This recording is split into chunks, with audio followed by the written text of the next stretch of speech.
All right, man. On the phone right now, we got Rated R from 2Pac's group, Thug Life. Also known as Baby Runner. How you doing? Yo, what up? What up? What up, bro? Glad to be with you, man. It's Melvin, yeah. How you doing, bro? Man, I'm doing good. Out here doing That's these what's up. interviews. You know, um, Shit, man. I've been a long supporter of Tupac, man. Been listening to his music since I was a kid. Definitely picked up the Thug Life album, man. Thought it was dope, and I'm just glad to have That's you on the what's up. phone. Man, I'm glad to be on the phone, man. Anytime, to talk about the legendary Tupac Shakur, man, it's a pleasure of mine, man. For sure, man. That's what's up, man. Well, okay, so can you give them a little bit of background on you, for the people who might not know? Yo, what's up, man? Got the rated off from Thug Life Tupac's first group, man. We before the Outlaws. And our album dropped in 94. And me and Macadocious, we met Tupac through Coolio, who happened to be with Stretch at the time when we met him at 92.3 at that time. It was located on Crenshaw, right off King Boulevard. And ever since then, wasn't no looking back, man. So you guys met Tupac at the radio station. That's pretty dope. So you were Right, rap. right. So Coolio, let me keep it real. Because I got to give it up for my nigga Wino, man. Wino in the house. So Wino's 190 East Coast, man. He's formerly gang member, and he was always producing. So I was with Wino, and then Wino started doing Coolio first album through Tommy Boy Records, in which with his manager, Paul Stewart, who signed Far Side. You know what I'm saying? And then later on went to sign Warren G to Def Jam Records, and also released Montel Jordan. This is how we do it through his first ever record. So Paul Stewart, he got a good history up on his belt, man, and once Wino landed that album deal with Coolio, man, there wasn't no looking back. So Coolio just left WC in the Mad Circle. You might remember that on Lynchmont Records. You know what I'm saying? That was Q's first ever record label. Okay, that's what's up. Now, what was the energy like when you first met Tupac? Because he was young at the time. Shit, we was all young. I was 21. Pac was 22. A year older than me. Uh, then Mac got like 4 years on me. Him and Big Sight. And then Mo Cream got about 5 or 6 years on me. So just was like, you know what I'm saying? We was young, but man, we was thirsty and we was hungry, man. We was determined, you know what I'm saying? And when opportunity presents itself, man, you got to be able to take it. But really, though, me and Mac was already cool, though, because Coolio was going to put us out regardless. He already told us. It's just that he was with Tommy Boy Records, and, Trex is on Tommy Boy Records. When we went to go meet them, he really was planning on going to see Trex. Trex didn't even tell us he had Tupac with him. So when he came out, it was like, okay, we did our thing, and we went back to the hotel room, man. We wrapped in, like, I say we got there about 9 o'clock at night. Man, we rapped all, man, I swear to God, man, when we came up, the sun was coming out literally around 6:37 o'clock in the morning, man. And, man, we got numbers from both of them, man. That was just like, man, we finna throw y'all out, man. We gonna do this. And, like, it was really exciting, man. They ain't heard no flavor like me and Mac had. At that time, me and Mac was a group called Double Jeopardy. Like EPMD or Dog Pound, just two of us. And, yeah, we went in there, man. We spin, we went hard, man. And, man, they was rapping with us. You know what I'm saying? Coolio was rapping. We had a whole big cipher, man. But they was really, really excited, man. You know So, what I'm saying? hold on, just for clarification, who all was at this cipher? It was me, Macadocious, Wino, Coolio, Trench. KG and Vinny was there, but they went to their own room and shit. And then Tupac was in the room with us. Trench had a girl, Pac had a girl. And then we had one of my family members named D Wood who was there. So we are just all of us was there by ourselves. Dope. That's a legendary night, man. No video Man, it cameras. turned out to be legendary. Honestly, man, it turned out as a regular night, man. But when we left that room, man, we felt very strong, man. You know, we was blessed by Allah to definitely be in that position. You know what I'm saying? And just, brush shoulders with the great.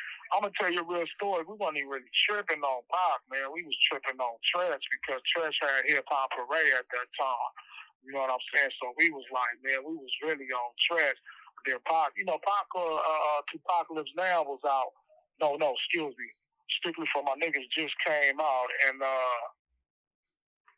he was really most known for Juice. So, we had love for the Juice thing, but it was like, what I'm saying, Treach was the heat, man. We ain't gonna lie, Treach was the heat. And then, keep it real, Treach was the most excited. He was going off, and he gave us 5 numbers. Pac gave us 1 number. Treach gave us 5 numbers. When's the next time that you see Pac after that? Oh no, so what it was, after we bust all night, man, we got, like I said, man, we rapped all night, had the cipher going. Treach was, oh no, man, hooking y'all what? He wrote down 5 numbers, and then Pac sat by me with 1 number. And I was like, at the time, Scott Till Pages was out. And so I was like, man, you gonna page me you gonna hit me back when I page you? And he looked at me, he said, man, that ain't my pager, man, that's my house number, man. I stay right there in the valley, man, right off Sherman Oaks Way.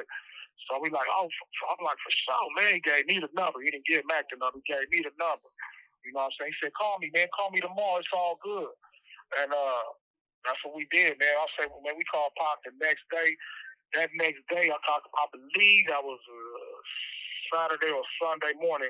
Anyway, that following Wednesday, we was in the studio doing 2 songs. That's the day we did High Till I Die and Is It Cool to Fuck featuring Y-Envy. And then that Friday, he was going to do a show in San Diego, California. And he was like, hey, man, y'all want to roll up here with me to do a show? I'm going to have y'all open up for me. Me and Mac was like, for sure, man. Like, we was really excited. You know what I'm saying? Because bro was down to earth. You know what I'm saying? Like, he just took off. But let me also say this, though. I got to say this, and, in honor to my boy Coolio, rest in peace, man. I hit Coolio, and I let him know. I said, man, you tripping if we going to, deal with dude? Because Coolio was going to already put us out. But he was like, man, if they finna put you out tomorrow, man, go on and with him. You know what I'm saying? And that's how it went down, man. He just sent us our blessings. So me and Coolio, we always down to earth. So I got a song with Coolio on his biggest album ever, which is called Gangsta Paradise. Me and Coolio got a solo with LV doing a hug. That's on Gangsta Paradise album, so y'all check that out. Definitely. Damn, that's what's up. Okay. And so, how do you guys officially form Thug Life? Man, Thug Life came through, just through Pac creation, man, in his mindset, man. So, he already told me and Mac, like I said, me and Mac was a group called Double Jeopardy, man. And he already told me and Mac, he said, man, this was about 4 weeks later, about 4 or 3 weeks later. We didn't even know Sight. We didn't meet Sight. And Mo Preem was the last member to even come to the group. So he was like, hey, man, let me put this out there on the table, man. So we can do 2 things right now. I can get y'all a record deal with just yourself, or would y'all be willing to do a group called Thug Life that I'm from the start, and I'm going to have y'all in there, and I'm going to put one more member in there. His name Big Sight. And I'm going to still get y'all a deal. And we was excited, man. We just like, yeah, man, yeah, for sure we'll do the group. You know what I'm saying? Pac going to be in the group with us for sure. You know what I'm saying? That's even more genius, And just was a good feeling, man. Alhamdulillah. Now, during this time, being around Tupac, did you guys ever hang out with Biggie or Diddy or anybody? No, we never did hang with Diddy, man. So Biggie was an official Thug Life member. This is true. A lot of people don't know, but a lot of people do know. So Biggie Smalls was an official Thug Life member, but I believe some paperwork had got him caught up to where he signed an exclusive deal with Bad Boy Records. And but Diddy never came around us. Pac could go to New York and, deal with Diddy on his own accord. And so all that really came through the Big Stretch, who's a member of Live Squad. Stretch got killed. Y'all might have heard of that. You know what I'm saying? But him and Pac fell out in the end. But it's, Big Stretch is also a Thug Life member, man, and you know, let bygones be bygones, man. May they rest in peace, man. God bless the dead. Did you guys ever do any songs for Thug Life with Biggie? Right, we did, man. So there was a song called Running from the Police, and that was Biggie Smalls, Tupac, Big Stretch, and the Outlaws. So the original Outlaws in the beginning was called the Thoroughheads, and the Thoroughheads consisted of E. Amin, Castro, and Yaki Gaddafi. Them three is the original Outlaws. They was there. Then came along Napoleon, which we call Wihtout. So them three was on the song with Biggie and Pac and Big Stretch.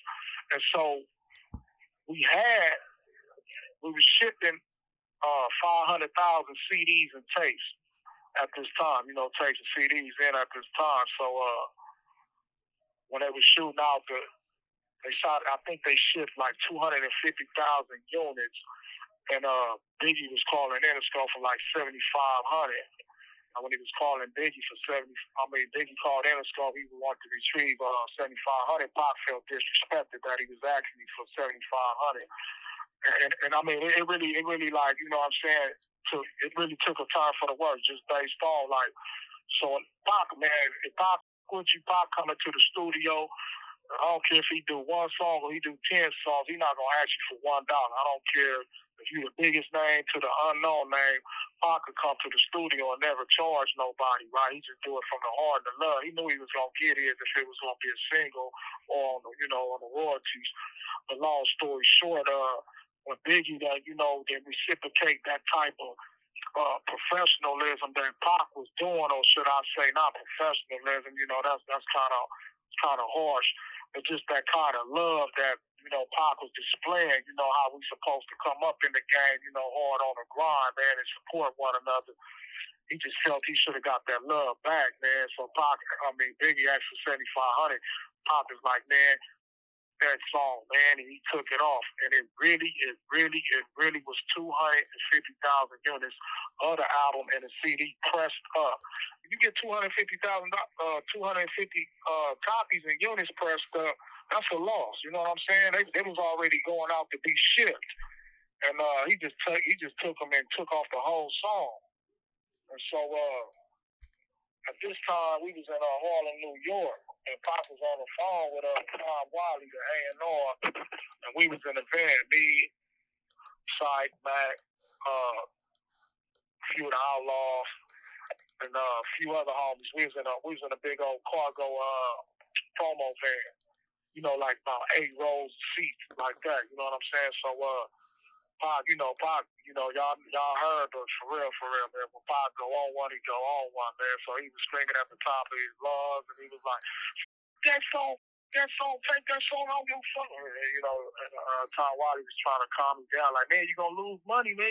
You gonna lose money if we take this song off. We gonna lose money, man. And I ain't gonna even lie, man. We just sitting there listening, but at the same time, we already mourning the loss of that song, man. That song was a hit, man. Running from the Police, everybody liked that song, man. So we knew, man, it was something that we needed because, Biggie was a real nigga with us, man. Biggie, man, we love Biggie. Biggie used to with us, man. Like, man, this whole story is a tragedy, man.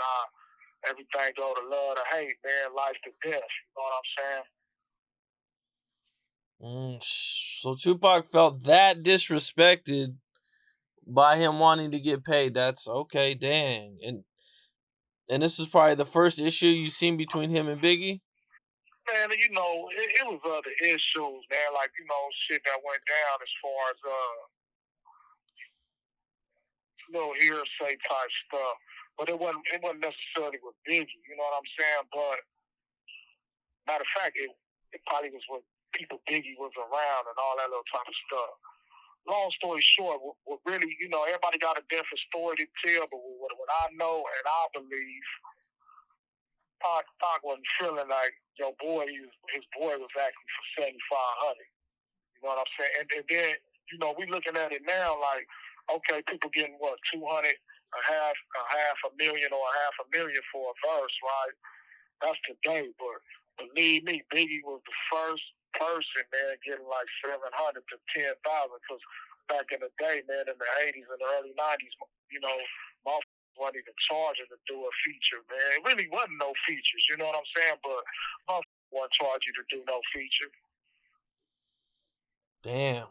So, Okay. so at that time, 7,500 was a lot. You know what I'm saying? And you know, the boy Pac, man, he really had the boy Biggie up under his wing, man. I was his road dog, man. Like, you know, people, man, I don't really think they understand the significance of Pac and Biggie, man. And like, even though Biggie was that nigga, like Biggie was that nigga without Pac, man. I mean, let's not get it twisted, but man, they became 6'8" randomates, man. They was real friends. They had real love for each other, man. And, you know, wherever you see Pac, you see Biggie. Wherever you see Biggie, you see Pac, man. And you know, they was two of a kind, man. And to separate on that level, on that note, it's gonna be bad blood, man. So I think it was just a situation of them loving each other so hard that they fought so hard, and it wasn't so much Biggie, man. It was Pac. You know what I'm saying? So with Biggie didn't want to take it there, man. Biggie was hurt.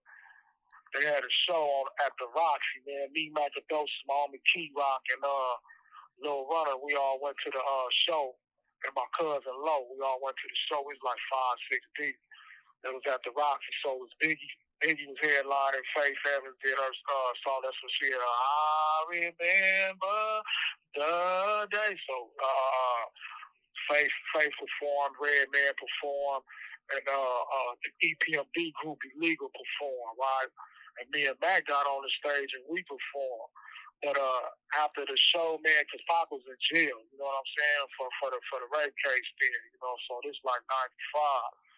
And me and Biggie, man, we was outside and we had a big old crowd around us, man. Puffy had a rental 600 Benz, man. It was with the diesel fuel engine. I'll never forget, it was a rag. And P. Diddy was sitting, all my homies was around me, and me and Biggie was in the front. Mac wasn't even saying nothing, but Mac was on the side, but it was me and Biggie. And Biggie was just like, man, what's up with Mo Preem? I said, man, Mo Preem at the house, man. He came to like, man, tell Mo Preem I love him, man. He was like, man, when the last time you talked to Pop, man? I said, I talked to him last week in the studio. And he was like, man, I love that nigga, man. I don't know why he going this far with it, man. I mean, I love that nigga, man. I only been. And it was crazy that we got to hear that part of Biggie when the heat was on from his, you know, we family. You know, he know we Pac family. He family with us too. But at the same time, it's just like he vented that, man. And when he vented that, he was sincere, man. He had strong sensations and real emotions with it. Like, you know what I'm saying? He could have damn near shed a tear, man. And he vented that, man. He said, man, bro, man, I love that nigga, man. And I started clowning with him. I said, man, you know, because we call Pac hot head. I said, man, you know that nigga hot head tripping, man. He goes, hey, y'all gonna get over that shit, man. Don't even trip. That's how I did it. I was, you know, I was real flamboyant with him. I just want to lift his spirits up. But I, you know, in a sense, man, I had hope, man. I didn't see everything taking a turn for the worse the way it did, even though I understand how it went that way. Damn. Okay. Okay. Well, this all started over Tupac getting shot. Were you in New York when he got shot, or where were you at? No, I wasn't there. We was in the studio recording Thug Life at that time. We still was recording at that time. Okay. How'd you get the news that he got shot? Oh man, it was crazy. I got the news. I got the news from my auntie. I got an auntie who stay in Diamond Bar. She just immediately called the house. He's like, they got your boy on TV right now. Flash news. He got shot up. And I'm like, what? You know, I was kind of scared because I didn't know if he was gonna die or not. Cause she was just like, he got shot 5 times. You know, that's man, we 5 times. Man, I'm like, man, what the hell? You know what I'm saying? But then I called the house and stuff because my mom wanted to talk to me. She was like, boy, that boy got shot. And I'm like, yeah, mama, he got shot. And we didn't really know the conditions of the wounds at that time. But just the news was just like he got shot in the head. He got shot here. We don't know if that head shot was a real dome shot Well, point blank, we didn't know all that. You know what I'm saying? So yeah, it was a scary situation, man. Damn. Okay. Now, when was the next time that you seen Pac after he got shot? After he got signed, he came. He's coming back and forth to LA because he was just ready to start that trial. Then he just bought his first little mansion out here in Atlanta. So go from New York to Atlanta to LA, back to Atlanta, back to New York. So he was taking his little circles round about. But once the trial started, he wasn't coming to LA no more like that because he didn't want to be jumping back and forth on that plane like that.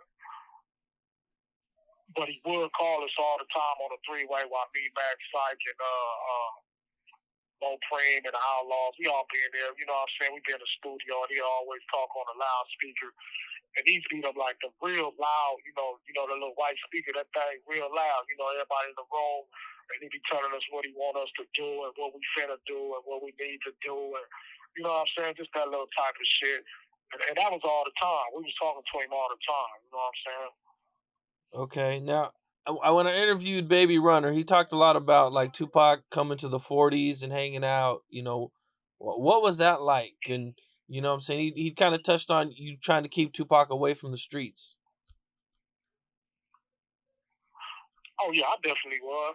But on some real shit, when we met Pac, man, Pac had an agenda, man. His Pac agenda was really for like Thug Life to be the first like unit and glue to all thugs, whether he was a Crip or Blood, whatever you was, man. You know what I'm saying? It was to just be under one umbrella of love, man, and unity and brotherly love with direction, man. We gotta remember Pac come up under that Black Panther banner. And really that's what it was about, man. It was just really about a whole new type of Black Panther push on some thug life shit though. You know what I'm saying? He just felt like thug life was the real soldiers, thug life was the real generals who was out there in the streets. Them was the ones. That's why he had on his sternum he had a AK with 50 niggas because that's how he felt. He felt like all we needed was 50 niggas in each state with an AK, and we gonna push everybody out the way. So that was real what Pac had on there. He really believed in that, and he was gonna get that cracking, right?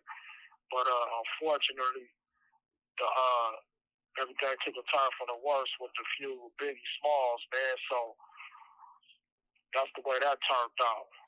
But Pac, man, on some real shit, he was told me and Mac he gonna put Psych in the group. Then once he did, he put Psych in the group. I say we did a gang of songs with Spice One and Richie Rich and all them dudes. MC Breed, South Central Cartel, a butter law. So I'm saying that to say he was like, man, like 4 months, 5 months into the game, he was like, hey man, I'm gonna put my brother in the group because my daddy tripping, and his daddy Matula Shakur, rest in peace to the general Matula Shakur. And he was like, man, how you gonna start a group without putting your brother in a group? So he was like, okay, that's what he came to us, and that's what he said too. He's like, man, my pops, man, like, man, I'm gonna put my brother in the group, man. And we like, all right, for sure. It wasn't no love. Like, we already knew Mo Preem, though. Mo Preem had a group with Mouse. But Mouse went a separate way. He fell out with Digital Underground. Mouse fell out with Digital Underground, and that caused for him not to be in the circle no more. But he still love the Mouse. Shout out to Mouse, man, if he out there listening, man, who his loved ones. Okay. Do you have a favorite memory of being on tour with Tupac or just being in the studio hanging out? Oh, man, come on, man. We don't knock it off, man. I got all kind of memories. You feel me? Man, I got all kind of memories. Let me say, man. I'm going to give you 2 good ones. I mean, on a humble beginning tip, man, I would have to be saying the first 2 songs we recorded was High Till I Die and Is It Cool to we did them 2 days after we met Pac, man. And it was a pleasure, man, because like I said, when we met him, We called him the next day. He was like, "Hey man, look, I'm finna do this and that, but why don't y'all meet me in the studio 2 days from now? Write down the address, and I'll be there at 8 o'clock, man." And we went there, and he was there. We recorded them 2 songs. It just felt good to have something with Pac like that, man. You know what I'm saying? It was an honor, So them humble beginnings, man. That's how I felt on that. And then I'll say, another good moment, man. It was we was in a limo. I think we was in Virginia, man. And we was riding, and we was listening to some music, and he said Interscope wanted to give me a solo deal. And it felt good hearing that, man. He said, "Man, Interscope on you, but they want to give you a solo," but he said it in front of the family. So, I love him for that, man. It gave me instant gratification and validation, man, like I'm on the right path.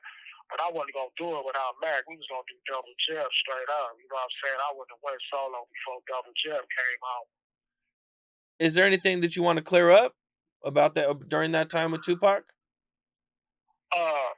Yeah, I just like to make the record clear, man, because a lot of people be wondering what happened to Thug Life, that we was the first. And then, we they be like, "Man, what happened to Thug Life?" So what happened to Thug Life was me and Syke had an altercation, man.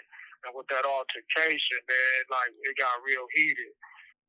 Me and Syke got in a confrontation, man. Like we was gonna go blow for blow and all that, man, up at Interscope Records, man. Right when they was telling us, actually, right when they was giving us tickets to go to New York to do How Long Will You Mourn Me and Bury Me a G. And so they had Biggie waiting on us out there. They had Treach, and me and Syke got into it. And Tom Wiley was right there. And so after that, after we left Interscope, we was still tripping at the photo shoot, man. And man, shit just went haywire, man. And Tom Wiley was like, "Man, Thug Life, man. I'm gonna put this shit on ice." And what really, so we off 2 videos, man, that would have been historical, man, as far as How Long You Want Me and Bury Me a G go down, right? But we winded up doing Bury Me a G, and the shit don't stop. About 3 months later, due to the buzz of the album, because we went gold like 4 weeks after we came out. We went gold, and we was number 1. We was number 6 on the pop charts. I mean, on the Billboard charts. We were number 6. And so back in them days, that number 6 was like, you got the gold medal, you got the silver, man. That was number 6 was like, having the silver medal. You know what I'm saying? The best of the best went between number 5 and 6. You know what I'm saying? So, and we were number 1, but we definitely came out, man. Hot bullet on the chart, number 6, man. Straight out the gate. That was beautiful. But Tom Wiley just felt like, man, he wanted to. I mean, and it was so real because he called us in, man. He called all us in, and while we were sitting in the office, he told us, he said, y'all off y'all career. I'm already gonna do what I'm gonna do. I'm letting y'all know. Y'all should be very mindful and very observant of what y'all see. Y'all brother Tupac going through. This shit is, taking a turn for the worse, man. And y'all going down the same road, man. You gotta understand we putting up money and budgets, and y'all just off investments, man, with this real Thug Life shit. Because we was the first group, man, to really live a Thug Life in front of the public eye, man. We really was catching cases. We really was gun toting. We really was beating up. We really was beating directors up. We really was tearing shit up. I'm not saying that other groups was doing that, but they wouldn't get shot in the public eye. They weren't, Pac and Thug Life. We made the culture. When you see all the rappers today, they really want to be in the streets and still rap because that's the life we came with. You know what I'm saying? NWA wasn't like that. No. It ain't no group that was out like that, bro. You know what I'm saying? Pop was in the public eye, pulling out guns, getting shot, shooting police, catching cases. We was on the run. Pop, Big Syke was pushing dope. We really was doing this shit like in the public eye. You know what I'm saying? So it wasn't no ifs, ands, buts, or babies about it. You know what I'm saying? We really was out there. So Pac there used to come to the hood, but when Pac came to the hood, it was all love. It was just more really inquiring to see what is gang mentality, what it's really about. You know what I'm saying? So I used to break down what this shit about. Cause you got to be born into a gang, man. Like you come, you get involved in a gang, man, around I'll say 20 to 25, man, but you're not going to be no real respected gang member. You're just going to be, a member. They might treat you cool and all that, but, real gang members get at work. Real gang members get, validation and instant gratification from being there from day one and putting in work. You know what I'm saying? So the ones who putting in the work in the hood is really getting instant gratification. They the ones with the reputation. And the ones who ain't doing that, they not really getting no respect. So you see these dudes, man, they coming to trying to claim neighborhoods and all that. You're not no real member like that, right? And we didn't even want Pop to go out like that. He wasn't even tripping on that. So a lot of people got the story twisted, man. But no, I would have never let Pop get put on 40s because it wasn't about that. You know what I'm saying? It was about a bigger picture, a bigger movement that we was heading on. That's what's up. That's what's up. Okay, now is Pac in jail when the group breaks up? No, the group was still there, man. So Pac really like broke down, man. So what I'm saying, like what I mean by that, man, when a person who really doing things, I mean, you may be opposed to what you think, you may not be a critical thinker, you know what I'm saying, or whatnot, but you got your blessings, man, and your little fame and wealth, and then when you go to prison, you sit in that cell, and you see you the only person sitting there, and all this shit is gone. It makes you think deep, right? So Pop just went, he just connected to his spirit, man, and just, built on himself, man, on his higher power, man, and that just came with a lot of, and I understand that, man, we got to do that, we got to change, man, so he evolved like that, but, that serpent in Pac, that real fire that he got in him, man, he really wanted, to get back at some more. So when he got out, that's what you heard of Pac. Y'all heard Pac expressing that, whole Pac was on one, homie, and he was on one, and that was all real. Ain't no rapper ever came out like that to this day. Even to this very, very day. This is the 30th anniversary of Thug Life since we've been out. We came out 94. This is 24, right?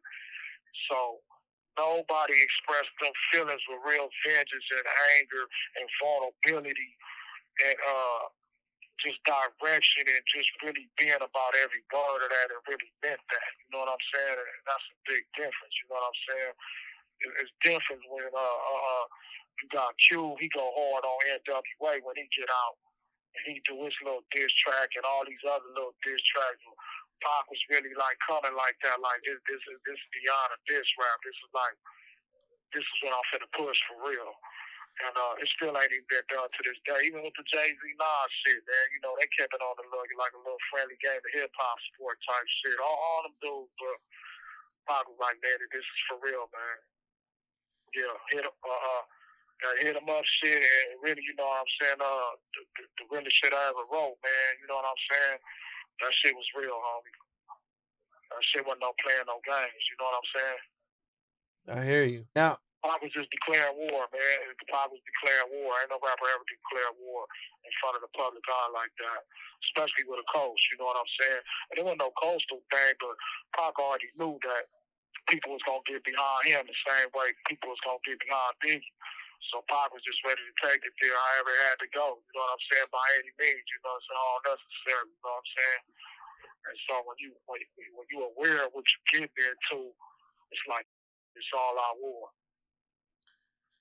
Okay, Pac gets out of jail. He signs with Death Row, Suge Knight. Are you and him still close? Or are you guys still hanging out like you were? Or when Pac got out of jail, man, Hardy had did a whole album and all that, so I was pushing my album. And I got a cousin named Bruce Richardson, man. They call him Burt Reynolds, man. One of the biggest dope dealers in South Central LA, man. He up there with Freeway Rick and Harry Yo at that time. You know what I'm saying? Bruce was one of them dudes, man. Bruce was dealing directly with the Colombian Mafia. And that's my cousin, man. So Bruce was really that nigga, man, to where like he just got out the feds and he did my solo album when it's gonna come out. So I ran into Pac, me and Mac, man, and he wanted to get back together with the Thug Life thing. But at that time, man, I was like, man, I had my heart into my solo thing, and then I'm like, we gonna come back around to that. You know what I'm saying? And plus, I can't speak for Mac, but I'll speak for me. I wasn't gonna go to death row. So for everybody to know the real true record, the death row situation, like when Thug Life first came out, Pac was gonna get us signed to death row. And then we had a unanimous vote. He was like, we're gonna have a unanimous vote. We was in Atlanta. And we all voted unanimously to stay, on this record label. And then we had another vote. He's like, man, this was like another 8-9 months, man. He's like, hey, man, they getting back at me, man. Like, what y'all want to do? We like, man, we already said no. What you mean? We're like, what you want to do? Man, we cool on death row, man. And then, you know what I'm saying? When he got out, winded up with death row. It all made sense to me. Like Pac always wanted to be on death row, man, but he was just giving us the benefit of the love to say, man, I'm gonna do what y'all want to do. And I believe that Pac would have in the beginning stage. I believe Pac would have been like, man, we signed in death row. I would have followed along. But just based on he was giving us a choice, I stood by my choice and I was real with my choice. At that time, I was an active gang member. You know what I'm saying? So it wasn't gonna work with me at no death row. So that's why I didn't want to go to death row. It would have went real ugly for me over there. You know what I'm saying? Any sign of disrespect from some bloods at that time, it would have went all bad. You know what I'm saying? I would have came through with 1,000 motherfuckers. It would have been World War III around that motherfucker for sure. With me knowing where I was ready to take it, you know what I'm saying? I was smart enough to not put myself in that situation. Like, you know what I'm saying? I was just being real with it. I couldn't have did that. At that time, man, Suge wasn't really professional, man. He had a lot of bloods around him doing all kind of crazy shit. I wasn't going down. If Suge was professional on some real shit, like, I done been up in niggas' hoods, man, that so-called enemies like Oohs and Bloods and all that type of shit, man. And, we get a class and it's all love of who we are, even though we from a different side. And ain't nobody gonna do nothing because of who we with, you know what I'm saying? Outside of that, just respect. When you with a real nigga, it's like that.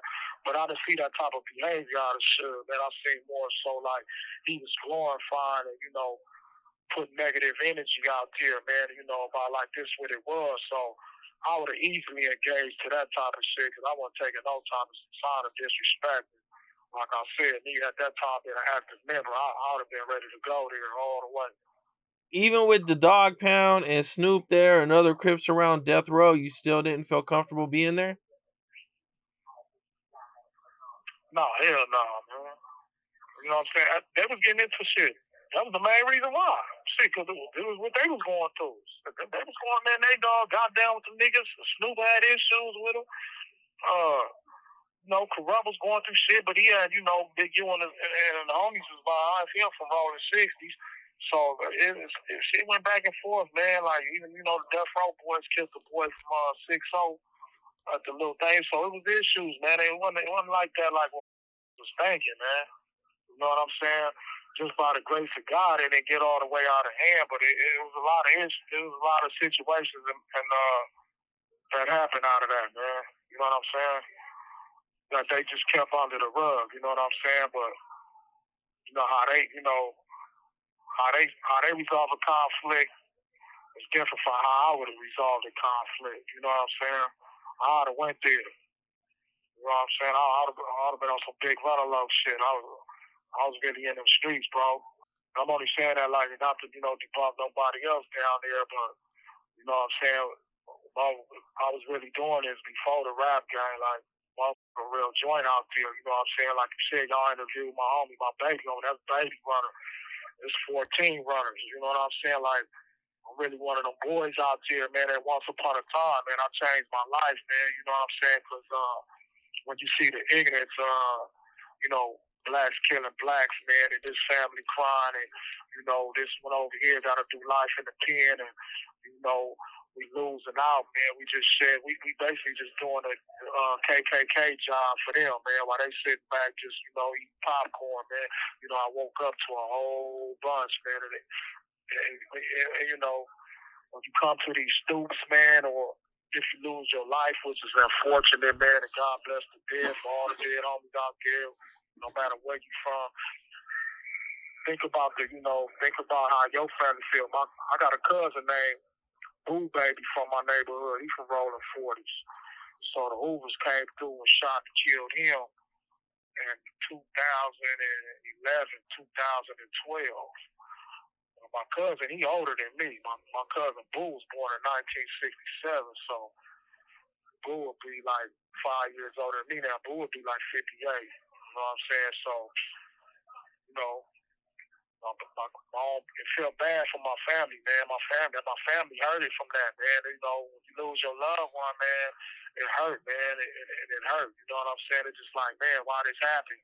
And we all going through that same ripple effect, man, with that pain and that trauma, man, and you know, damaging our loved ones, man, and mothers and fathers and kids and all that shit. You know, even my son, man, he turned out the gang bang, man, and I wasn't even there for him. You know what I'm saying? And you know, he just out there doing it the best way he can do it. And if I ain't there to get the love, he turned to the streets for the love. You know what I'm saying?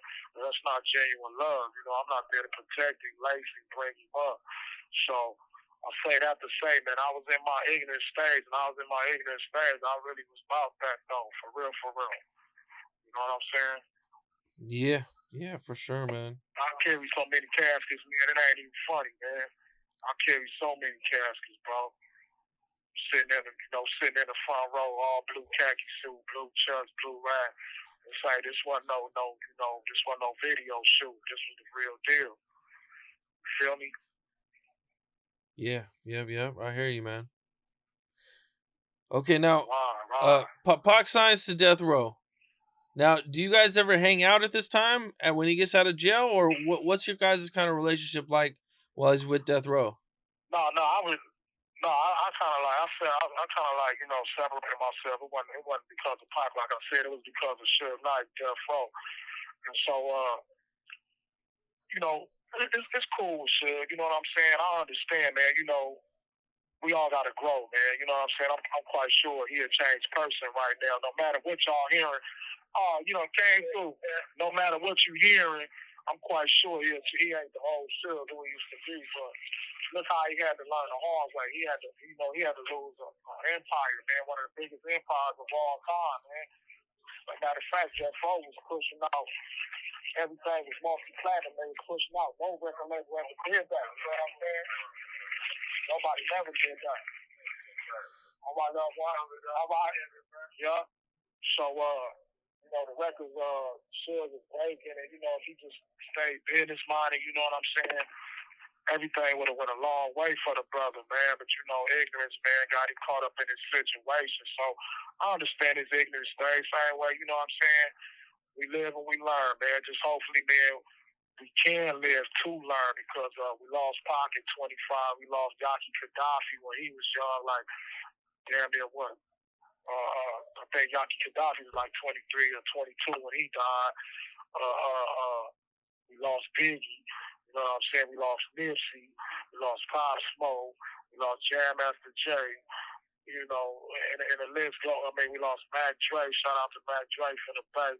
We lost some good ones, bro. To this, to gun violence, man. It ain't necessarily about a gang. It's about a gun violence because we should be able to talk to one another, man. We shouldn't have to run to a gun and resolve a conflict, man. Everybody should be able to live the next day, man.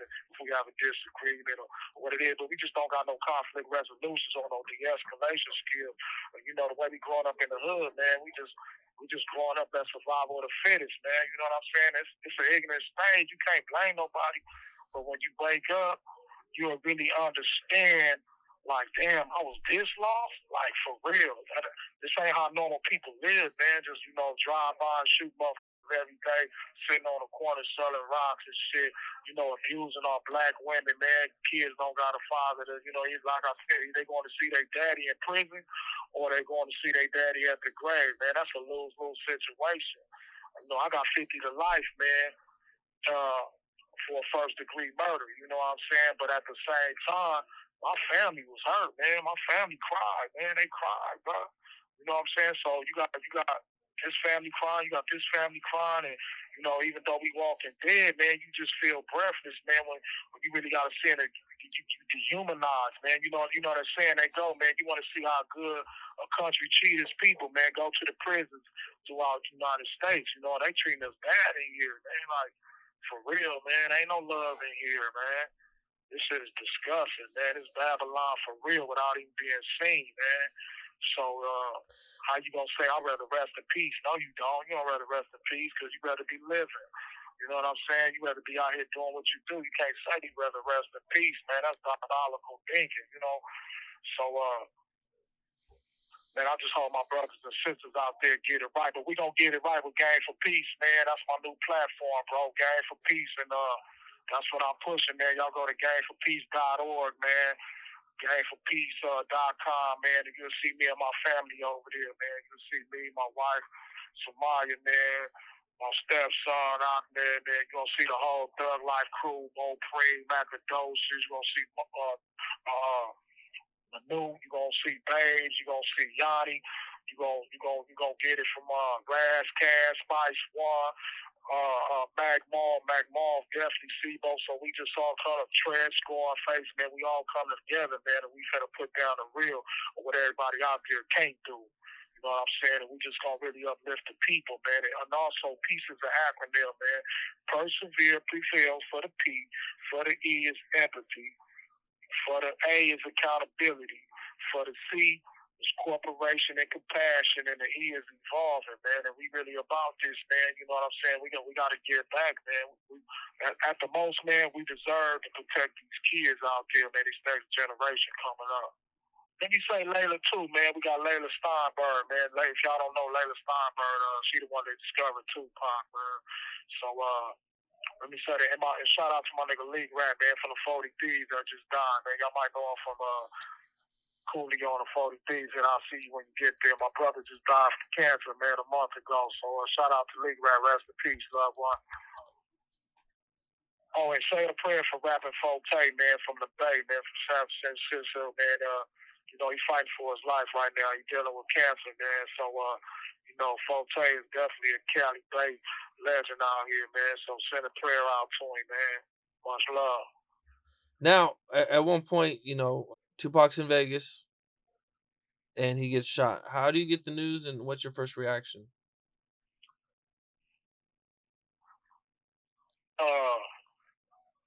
I was over my homegirl house, man. So I was in my hood at the time. I wasn't in Vegas with Pac and them. I was in my hood, and we was watching the Mike Tyson fight live. You know what I'm saying? So basically, she had a fight party, and it was just breaking news, man. And we tried calling the Outlaws, and Mo Preem, that wasn't nobody picking up. But we got through, and when we got through, we hollered at mother, you know, and it was like, man, it was tough because this time it wasn't sounding good and it wasn't looking good. You know what I'm saying? So that was a day, man. Like shit really hit home for us, man. Reality hit, man. Like real tears is coming out. You feel me? Real tears are shedding. You know, like because it's like, man, it's gone. Like the first time, man, we didn't really like we when Pac got hit, man, we wasn't surprised, man. The first time, I ain't gonna lie, because Pac was living like that. He was about that life. So when the first time when it happened, we wasn't really like surprised, man. You know what I'm saying? But the second time, we really was surprised because it's like, man, Pac might die, man. He might become that hurt us in a whole different way, and we wasn't expecting that. You know, he was on the top of the world with his, all eyes on me. Was at the top of the charts. He was feeling himself. Man, Pac was riding on a high. You know, Pac always wanted that commercial success, man, and he deserved it. You know what I'm saying? So now that he finally reached it at that time, man, with Death Row, you know, it was just such a tragedy, man. That our leader like that, our brother, man, that one of the most prolific rappers of all time, man, lost his life, due to such a tragedy like that. Yeah. Damn. Okay. All That right. really hurt, man. That really hurt, bro. Yeah, that like that's real reality, man. This shit real, man, and people gotta wake up, man. Shout out to my boy Baby Runner too, man. Little Pee Wee out there, little Spody, man, and D Jack, man. Y'all know D Jack and D Sean Jackson. D Jack, that's the homie, man. We doing it Spody. Yo, much love to Cam Capone, man, and all those out there, man. The Thug Life family out there, man. Thug Life Outlaw Immortal, man. It's all real eating, you know what I'm saying? Noble, Wihtout, Slum Alaikum, Castro, you know what I'm saying?